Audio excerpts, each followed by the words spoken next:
So I'm on my way home for the weekend, but I wanted to shoot another clip just kind of explaining what some examples of some of the Facebook evidence and social media evidence that was presented by the government's witnesses. Unfortunately, I don't have access to their exhibits.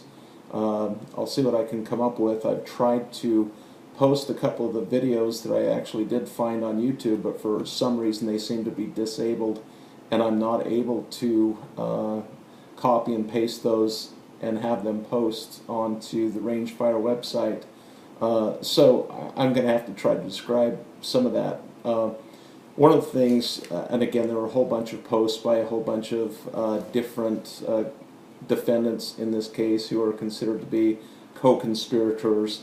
There were several by Ammon Bundy, several by some of the others. One of them said, "Dear friends," and I'm paraphrasing part of this, quoting part of it, but it said, "The Hammond family has been battered and abused for years.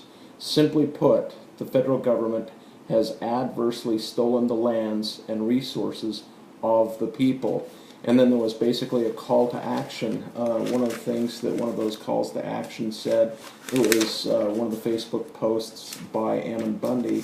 He said, "We're not going to just protest and cry and stamp our feet, but we're going to try to do something to make a difference."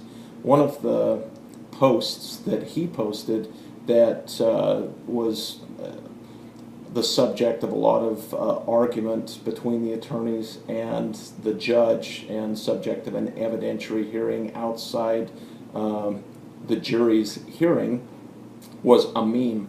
And that meme showed a guy, call it a militia member, a member of the military. Again, if I had access to it, I'd like to post it so that you could see it, but it showed a guy decked out in camouflage fatigues. He had a black beanie, black sunglasses.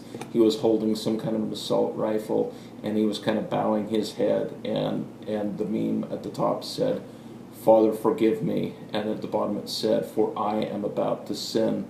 And Ammon Bundy had posted that along with the text at the top that he had written, apparently, that said, "They drew first blood." So that's one of the Facebook posts that came in. And of course the government is claiming that some of these posts were used to recruit people. Others of those were used to intimidate the government and cause them to fear for their lives and consider it to be a big threat that would cause them to shut down both the refuge and the BLM office in Burns.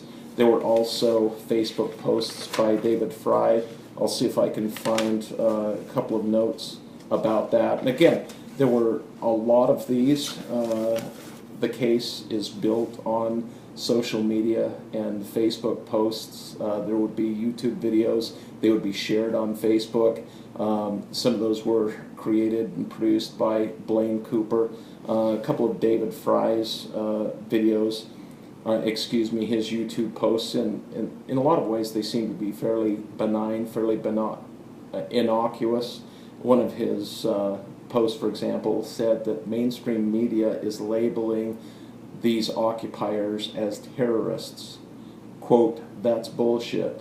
There were a lot of those kinds of posts that it's hard to understand exactly what point is being made with that, but just want to give you some examples of what those were. I'll see if I can't post some of those that I can find from YouTube or otherwise, if I'm able, because I'm already over not just the 3-minute mark but the 4-minute mark on this one.